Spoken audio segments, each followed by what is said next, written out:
हाँ तो बच्चों, अपने प्रश्नावली 1.4 का दूसरा सवाल है कि जो प्रश्न संख्या 1 में दी गई परिमेय संख्याओं का दशमलव प्रसार को लिखना है अपन को, जो कि शांत दशमलव प्रसार। जो अपन ने 10 सवाल किए थे उनमें जो शांत दशमलव प्रसार वाले थे उनका अपन को दशमलव प्रसार लिखना है। पहले तो बताया था शांत है या अशांत है, अब जो शांत है उन दशमलव प्रसार का अपन को क्या लिखना है, दशमलव प्रसार लिखना है। तो जैसे इसका पहला सवाल है कि 13/3125 का दशमलव प्रसार अपन को लिखना है। दशमलव प्रसार लिखो कि कितना आएगा, ठीक है। तो अपन को वही सबसे पहले 3125 का अभाज्य गुणनखंड करना पड़ेगा। 5 का भाग दिया, 5 से 30, 50, फिर 5 का दिया 125, फिर 5 का दिया 25, फिर 5 का दिया 5 और फिर 5 का दिया 1।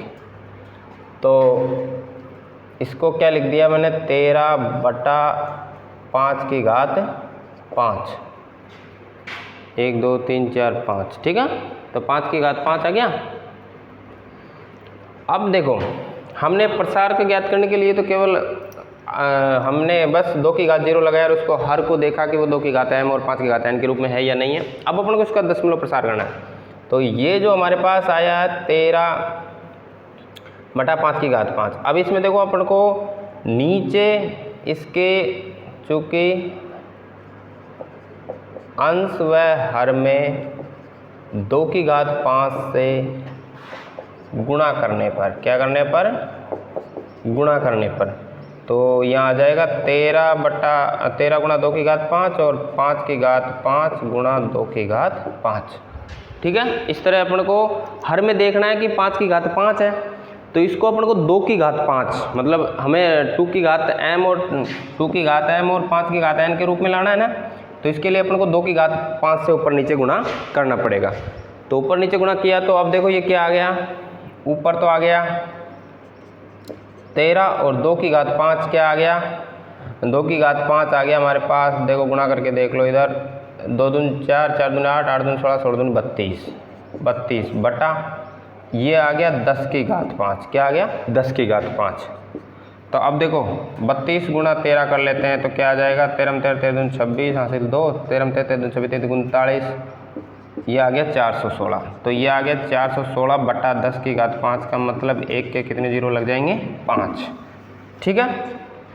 1 के कितने जीरो, 5 जीरो। तो अब हम इसको आगे इसका भाग देंगे तो देखो 416 तो हमारे पास है ही पहले। अब इसमें इसका भाग देंगे मतलब 1 2 3 4 5 अंक छोड़ के जीरो लगाएंगे। तो 5 अंक छोड़ के जीरो लगाएंगे तो 3 हमारे पास है ही और 2 जीरो अपन अपनी तरफ से लगा देंगे। उसके बाद दशमलव लगाएंगे, फिर लास्ट में 1 और जीरो और लगाएंगे। तो इसका जो दशमलव प्रसार होगा वो क्या हो जाएगा, ये इसका आंसर हो जाएगा। क्या हो जाएगा, आंसर, ठीक है। इस तरह इसका ये दशमलव प्रसार होगा। इसी प्रकार अपन दूसरा सवाल देखते हैं। तो दूसरा सवाल है हमारे पास 17/8 का दशमलव प्रसार। क्या करना है, दशमलव प्रसार। दशमलव प्रसार लिखना है। तो दशमलव प्रसार के लिए अपन वही 17/8। तो 17/8 को मैं क्या लिख सकता हूँ, 17/8 को मैं लिख सकता हूँ 17/2 की घात 3, क्योंकि 8 का हमें अभाज्य गुणनखंड सभी को आता है। तो ये 2 हो गया, फिर 4 आ गया, 4 में फिर 2 का दिया 2 आया, फिर 2 का दिया तो 1 आया। अब अपन यहाँ लिख देंगे कि अंश वह हर में किससे गुणा करेंगे। अब देखो यहाँ 2 की घात 3 आ रहा है तो हमें 5 की घात 3 बनाना, मतलब कुल मिला के जैसे 5 की घात 5 आया था तो हमने 2 की घात 5 से गुणा किया था। अब यहाँ 2 की घात 3 आ रहा है तो नीचे 10 की घात में बनाना है। तो उसके लिए अंश व हर में 5 की घात 3 से गुणा करने पर तो ये आ जाएगा हमारे पास 17 गुणा 5 की घात 3 बटा 2 की घात 3 और 5 की घात 3, ये हो जाएगा 17 और 5 की घात 3 होती है 125 बटा ये 5 दूनी 10 की घात 3, ठीक है। इसको अपन गुणा करके लिख देते हैं। तो 125 को अपन 17 से गुणा करते हैं। 17 5 85 का 5 हासिल 8, 17 में 17 तो 34 और 8 हो जाएगा 42 का 2 हासिल 4, 17 में 17 और 4 21। तो ये हो जाएगा 2125 बटा 10 की घात 3 का मतलब 1 के 3 जीरो। इसमें इसका भाग देंगे 1000 का, तो हमारे पास 1 2 3 मतलब 3 अंक छोड़ के पॉइंट लग जाएगा। तो जो 31 मतलब 2125 है उसमें इधर इका 1 2 3 अंक छोड़ के पॉइंट लगा देंगे, तो ये हमारा क्या हो जाएगा आंसर 2.125। तो इसका जो दशमलव प्रसार हो जाएगा वो क्या हो जाएगा 2.125।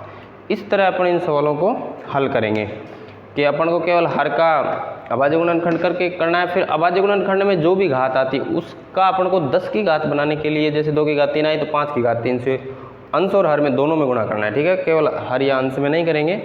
गुणा करके ये हो गया, अब अंश में गुणा करेंगे तो इसका ऊपर भी गुणा करना पड़ेगा, ऊपर गुणा करके ये हमारा भाग देखिए ये हमारा आंसर आ जाएगा। ठीक है, तो इस तरह ये दोनों सवाल उतारिए। हाँ, इस तरह बेटा आगे देखो, इसका जैसे तीसरा सवाल है कि 15/1600। ठीक है, तो इसका अपन को दशमलव प्रसार ज्ञात करना है। तो वही दशमलव प्रसार के लिए का दशमलव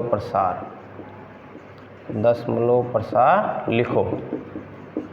तो दशमलव प्रसार के लिए 15/1600, इसको मैंने पहले किया था कि अभाज्य संख्या नहीं है तो इसको काट लो, 5 से कट जाएगा, 5 तिया 15, 5 तिया 15, 5 दूनी 10, 320 बरा ये आ गया हमारे पास 3/320। ठीक है, अब 3/320 का अभाज्य गुणनखंड करेंगे। तो 320 का अभाज्य गुणनखंड हमने किया था पहले, क्या आया था हमारे पास 2 का भाग दिया 160, 2 का दिया 80, 2 का दिया 40, 2 का दिया 20, 2 का दिया 10, 2 का दिया 5 और 5 का दिया 1। तो मैं यहाँ लिख सकता हूँ 3/1 2 3 4 5 6, 2 की घात तो 6 और 5 की घात 1। क्या लिखेंगे 5 की घात 1, क्योंकि 5 एक ही बार हो रहा है। अब देखो इसमें क्या करना है अपन को कि 2 की घात 6 आ रहा है, हमें लाना 5 की घात 6। तो 5 की घात 6 के लिए क्या करेंगे 5 की घात 5 से गुणा करना पड़ेगा।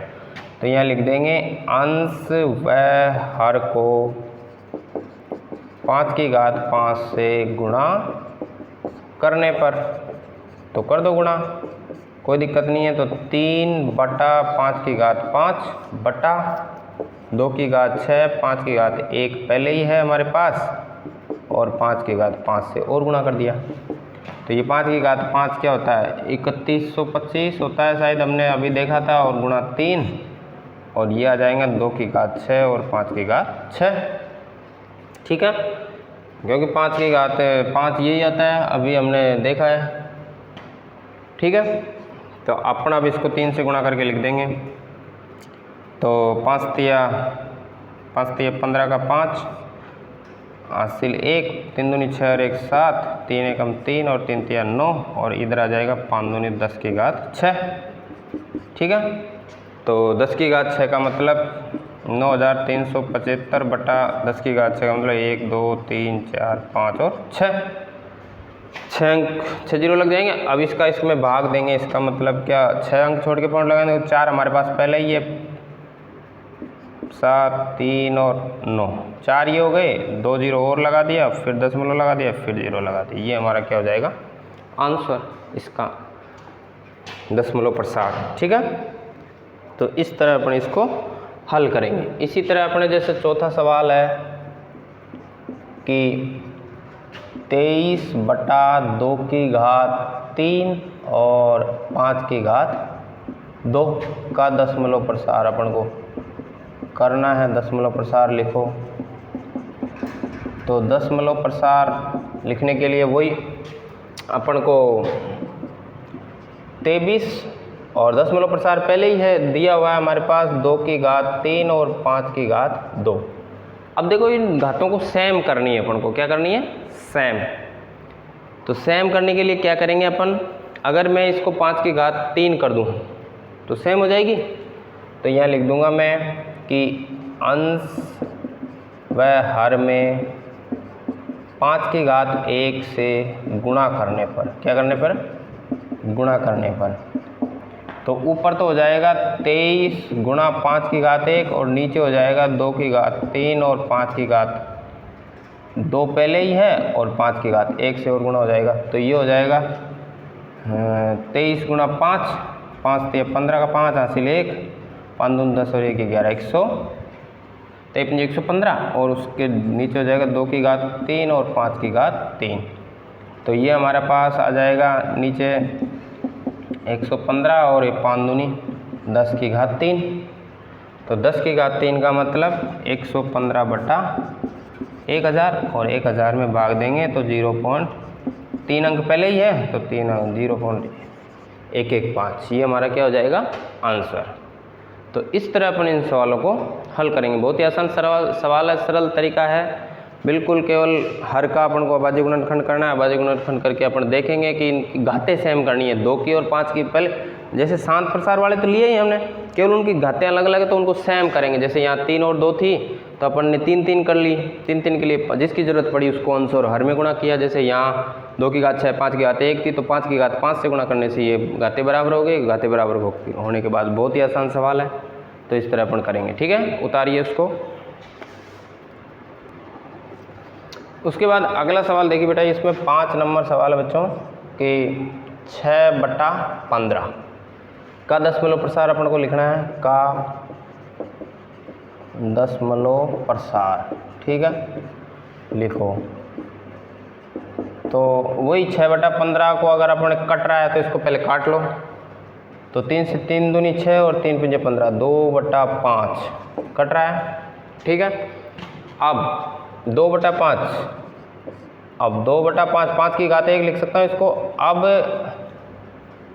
इसके अभाज्य गुणनखंड तो 5 ही है, अब इसको अपन को नीचे 10 बनाना है, तो यहाँ पे लिख देंगे अंश व हर में 2 की घात 1 से गुणा करने पर। ठीक है, गुणा किया तो यहाँ हो गया ऊपर 2 और ऊपर 2 की घात 1 वो बात, और नीचे भी 5 की घात 1 और 2 की घात 1, तो ऊपर तो हो गया 4 और नीचे हो गया 10। भाग देंगे तो ये आ जाएगा 0.4, ये हमारा क्या हो जाएगा आंसर। ठीक है, इसी तरह बहुत ही लास्ट वाला सवाल बहुत ही सरल है, ये भी 6 नंबर का। 35/50 का दशमलव प्रसार अपन को देखना है। दशमलव प्रसार लिखो, तो सेम सवाल है, उसी तरीके से हल करना है। 35/50 अगर कट रहा है तो उसको काटना है, 5 से कट जाएगा, 5 7 35 और 5 दाई 50, तो आ जाएगा 7/10। 7/10 इसका अभाज्य गुणनखंड वही आ जाएगा 7/2 गुणा 5। भी 10 का अभाज्य गुणनखंड क्या आ जाएगा 2 गुणा 5, 2 गुणा 5 पहले ही है हमारे पास, तो यहाँ लिख देंगे, इसमें कुछ गुणा करने की ज़रूरत है नहीं। ठीक है, तो इसको 2 गुणा 5 भी लिखने की ज़रूरत नहीं है। ठीक है, 10 पहले भाई हम अपन 10 ही तो बनाते थे लास्ट में, तो ये इसका भाग दिया तो ये क्या हो जाएगा 0.7 और यही क्या होगा हमारा आंसर। ठीक है, तो इस तरह अपन ये दूसरे के मतलब दूसरे जो सवाल था उसमें पहले जो सवाल थे उनमें जो शांत दशमलव प्रसार था उनका अपन को दशमलव प्रसार लिखना था। तो इस तरह अपन इसमें 6 सवाल, दूसरे के जो 10 में से 6 सवाल शांत दशमलव प्रसार वाले थे उनका अपन ने बिल्कुल हर को समान घात वाले 2 और 5 के गुणक में लेके और उसको अपन ने दशमलव प्रसार ज्ञात किया। इस तरह बहुत ही सरल सवाल है। ठीक है, उतारिए उनको और इसको ध्यान से समझिए।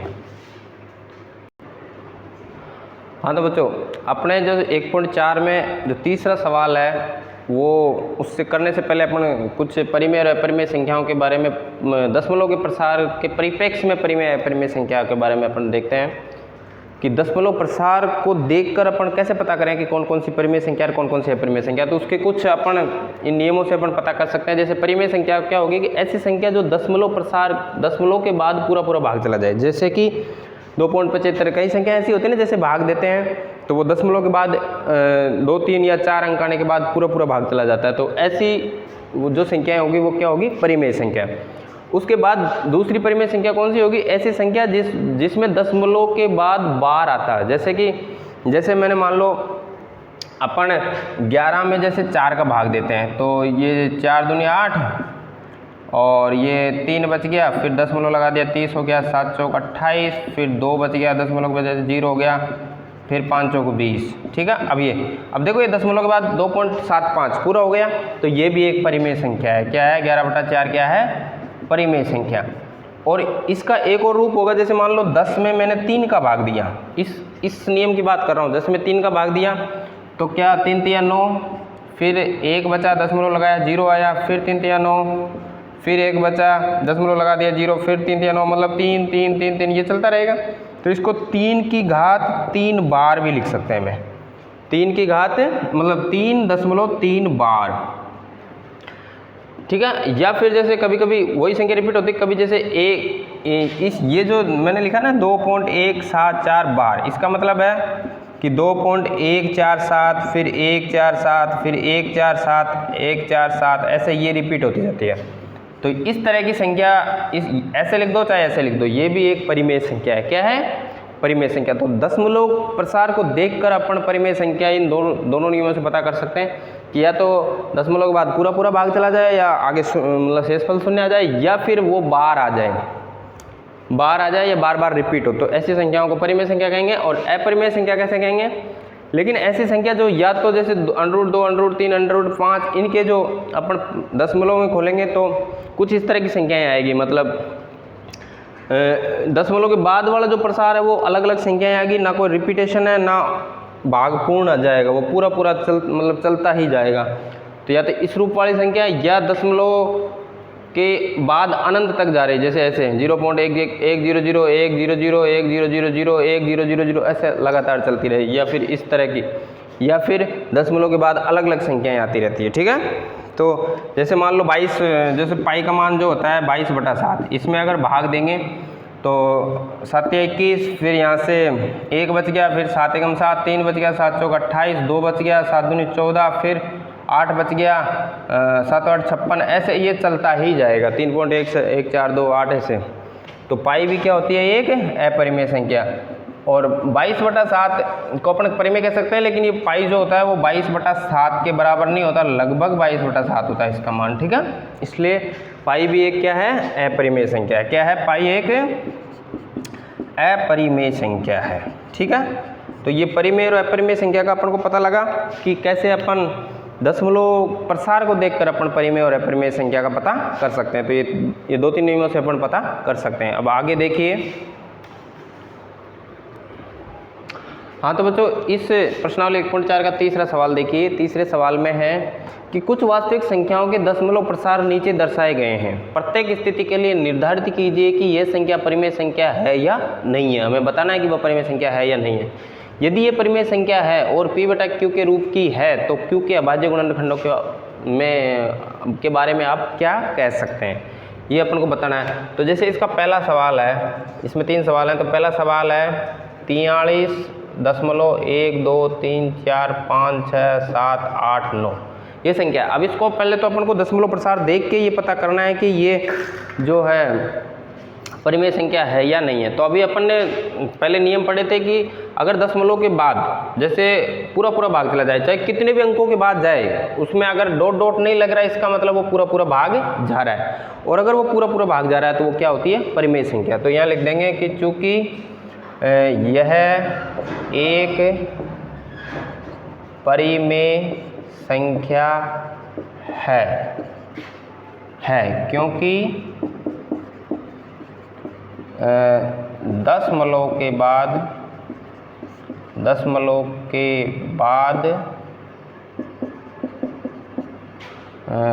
भाग पूर्ण, दशमलव के बाद यह भाग पूर्ण हो जाता है, पूर्ण हो जाता है क्योंकि दशमलव के बाद यह भाग पूर्ण हो जाता है। अतः यह एक परिमेय संख्या है, परिमेय संख्या है। अब परिमेय संख्या है, अतः इसके हर के बारे में हम कह सकते हैं कि इसका हर 2 की घात m और 5 की घात n के रूप में विद्यमान है, क्योंकि परिमेय संख्या का जो हर होता है, मतलब जो दशमलव प्रसार अगर शांत होता है तो उसका जो हर है वो 2 की घात m 5 की घात n के रूप में विद्यमान होगा। ठीक है, इतना ही करना है अपन को, बस उसके ये बताना है कि वो परिमेय संख्या है या नहीं है और उसके हर के बारे में। इसी तरह जैसे दूसरा सवाल है 0.120012000120000 इस तरह से। अब देखो ये देखने से ही पता लग रही है कि ये अपरिमेय संख्या अभी अपन नियमों में पढ़ा है, तो यहाँ लिख देंगे चूँकि उक्त संख्या का दशमलव प्रसार अशांत अनावृत्ति है, अतः यह एक अपरिमेय संख्या है, अपरिमेय संख्या है। ठीक है, अशांत अनावर्ती मतलब अशांत से जा रहा है, अनावर्ती मतलब ना कोई रिपीटेशन हो रहा है। ठीक है, तो उसके बाद तीसरा सवाल है इसी का। तीसरे सवाल में है कि 43.123456789 और उन सब के ऊपर बार। तो इसका मतलब क्या है कि ये 43.123456789 और बार का मतलब वापस रिपीटन 123456789 ऐसे ये चल रहा है। ठीक है, तो अब अपन ने अभी नियमों में भी पढ़ा था कि दशमलव के बाद अगर कितनी भी संख्या का अगर बार लग रहा है मतलब वो रिपीटेशन हो रहा है, तो यहाँ लिख देंगे कि तो वो परिमेय संख्या होती है। अतः यहाँ लिख देंगे अतः उक्त संख्या का दशमलव प्रसार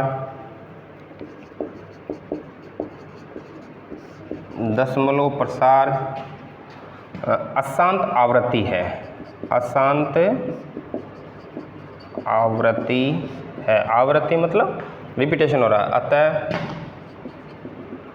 यह एक परिमेय संख्या होगी, यह एक